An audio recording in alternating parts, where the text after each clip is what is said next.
We have a couple of interesting characters here with us today. A round of applause for Dr. David Sabine and Dr. Lewis Wilson. I am doomed, even though I've known Lewis for several years now, to say his name wrong, because I've been reading the script he wrote where he kind of creates a character that's like the reverse of his actual name, and it's Will Lewis. So that will happen. I will refer to him as Will Lewis, or when we talk about the script, I will call him Lewis Wilson. I even got it wrong in my notes when I was writing with a pen. That's how doomed we are. I've known both these guys for a while. Professionally,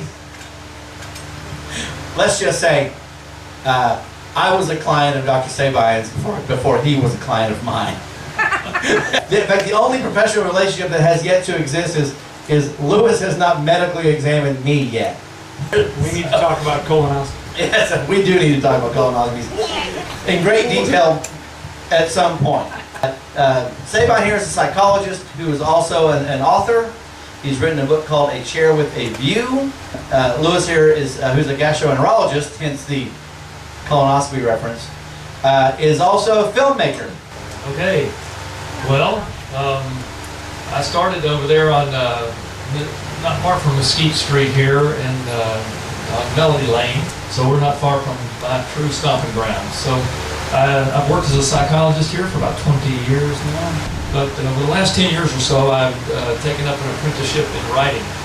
And is that the standard length of the internship? Yeah, no. As a matter of fact, it took me 8 years to finally diagnose myself with ADHD. And at that point, I got started on medicine and the pages started flying. Sabine is convinced that I'm an undiagnosed ADHD. Oh, you've been diagnosed. Let's get real clear about that. Getting out of Lee's business for a moment. It really worked well. Every morning got up at 5 a.m. and wrote till 9, and 10 months later had a manuscript, and it's just really been fun. A Chair with a View seems a heartbreaking breakthrough in psychotherapy. It's in part an homage to the process of psychotherapy. There were just about 9 stories that I just couldn't, they wouldn't let me go. Let's put it that way. That to me is interesting, and jump in, Lewis, if you to contribute here. I think a lot of people get into storytelling, whether it's writing, filmmaking, songwriting, not because they were driven by training in the medium first. They just have these stories that are just scratching from the inside. Right. And maybe they told them 1,000 times. That's what got me into comedy. Is like, well, you know, I've told these stories. Sure. You know, and they seem to work. And others of them, they need to have that formal expression for you to be legitimized. Yeah. Was that sort of your? Yeah, absolutely. And in the process of that, of the retelling of those stories, they've certainly been with me for a long time. But getting them down the page and getting them out there in the world, it's remarkable at a lot of different levels I can talk about. But the book was published on the 14th of January of this year, of 2012. Thank you. I'm in the middle of a new book at this point. It's in a sense, a self-help book, but it's really going to be fun because we're bringing down the myths of Madison Avenue and myths of organized religion, and there's just a lot of fun that we're going to take on in that particular process. I think we did some of that last week here. Yeah, and so that's where I'm at now. All right, well, thank you, Lewis. I'm very much a gastroenterologist. Very much, incredibly much. Let's see. Did you dream of gastroenterology as a child? I do a lot of gastroenterology. No, I'm from Texas. I'm from Dallas originally. Richardson, right? Yes, went to Richardson High School. Went to Texas A&M. And then went to medical school in Dallas again, UT Southwestern Medical School. Traveled around a bit. Came here to Wichita Falls short of 15 years ago. Didn't take me long after I got here till I decided to build a water park. Yes. Yeah, so Who wouldn't? Right. This town needed a water park. So I designed and developed and then actually built a water park here, Castaway Cove Water Park. And thankfully, 2 years ago, sold that water park to the city of Wichita Falls. Now has a wonderful venue. The only venue in Wichita Falls that makes a profit is Castaway Cove. The only one. So how about that? Take that, naysayer. So when does the filmmaking thing start to peck at you? No, some friends of mine Peck at you. had a film that they were failing to make. And I have 4 novels just like that. but they had all the pieces put together and they were fighting. And so the director came to me desperate and said, Lewis, you know, if you can make Castaway Cove happen, maybe you can make this film happen. So actually, I entered in halfway through this production. Can you say the name of the film, or is that not? Yeah, no, Bone Dry. Yeah. It was a low budget but exceptionally well done, you know, suspense thriller. Yes. Okay. Yeah. Starring Luke Goss and Lance Henriksen. And I've always been a writer, mostly poetry. I love poetry. I've been writing poetry since I was a teenager. Really? Yeah. That's the writing that I think is the purest. The poetry of the gastroenterologist is going to be the worst title. I actually have lots of, my hero, William Carlos Williams, he was a little bit of a poet, full-time pediatrician. Come on, I have this compulsion. If I'm going to say I'm going to do something, it actually finishes. I finish it. Really? Actually, that was going to be one of my questions. That's just one of my things. What was the first project that you actually saw all the way through? And your answer is all of them? Now, Sabine had to get on meds to finish it, but no, what was the... I don't think Lewis and I have one, outside of basic human DNA, we have so little in common. What does that mean? It's the roast of Lewis Wilson. But for me, I needed to have these successes to give myself permission to move on to the next level. Now, I told you I was patient for a while. We'll explore this issue in greater depth some other time. And so, that wasn't your experience? I don't remember. Turning I off really the mic. don't. I don't remember. It was. What about you, Doc? No, there have been watershed moments when I finished one thing and it opened the door to another, if that's what you mean. Yeah. I mean, scholastically, finishing the degree and graduating from Louisville, going to Yale, that sort of thing. When I finished there, I said, okay, I closed that door, I've completed that thing. And so there have been several moments that would open the next, because I didn't think when I was in college that I had what it took to go to graduate school. When I got through graduate school, I didn't think I had what it took to get the PhD. To get the PhD, there are steps. Yeah. Each one opens up another. And so at this point, instead of wondering what I'm going to be when I grow up, I start thinking about how much time I've got left. So there's a lot more urgency to what I want to get out now, and I'm cranking much faster. So, Relief Nation. Okay, Relief Nation. Over the past 13 or 14 years, I'd like to go on disaster relief trips.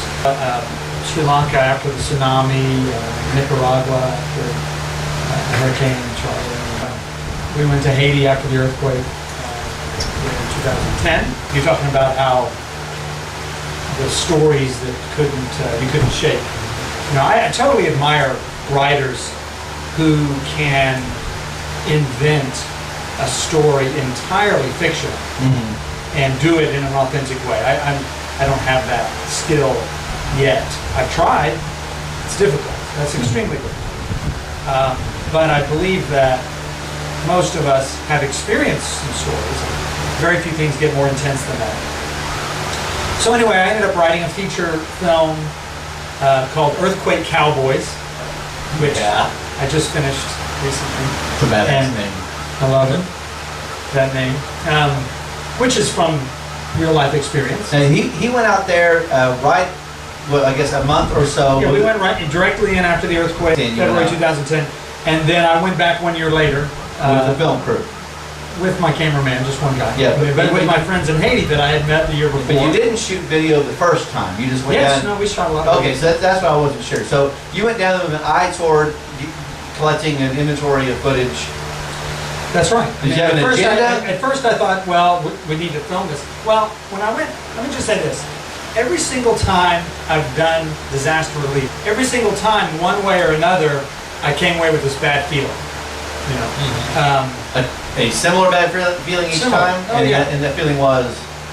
Well, it's, doing good is complex. You come away, to some extent, feeling used, maybe, or you come away with dissatisfaction as to the way things happen. And used not by the beneficiaries of... By everyone. By everyone. Yeah, everybody uses everybody else. The government, the religious organizations, those the receiving NGOs. the aid, the NGOs, those receiving the aid, those giving the aid, those on your team, it's a very complex human interaction. So Relief Nation is a project, a media project, that includes a feature film, a series of short documentaries, a website, which explore the agendas, the ethics, the motivations, and the results, and how that affects results of humanitarian aid workers. It's about personal stories. It's not trying to be a compendium of all humanitarian aid work.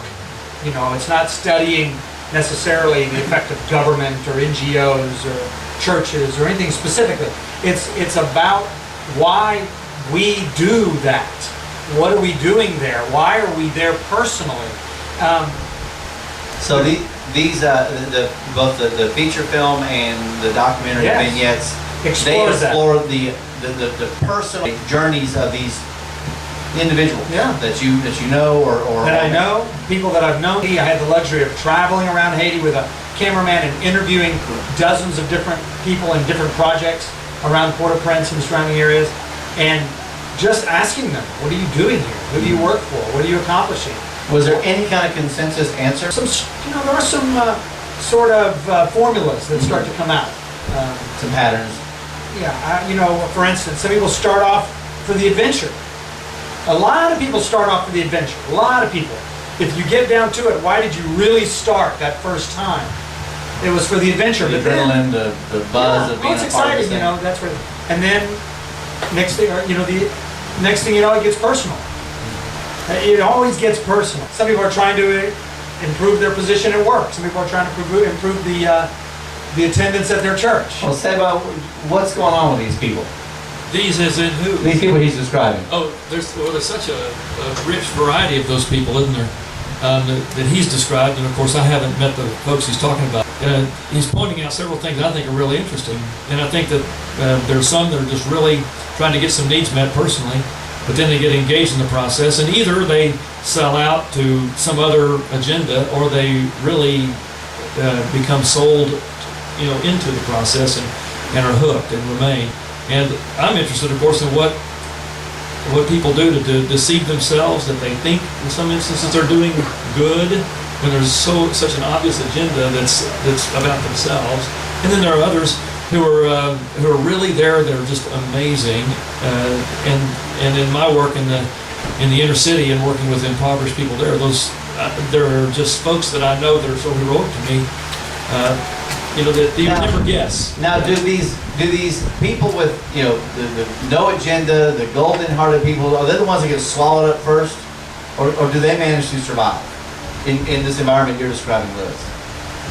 Do they get concerned? There are some people that are just incredibly self-sacrificing. That is a fascinating group of people. What about people that are just so self-sacrificing?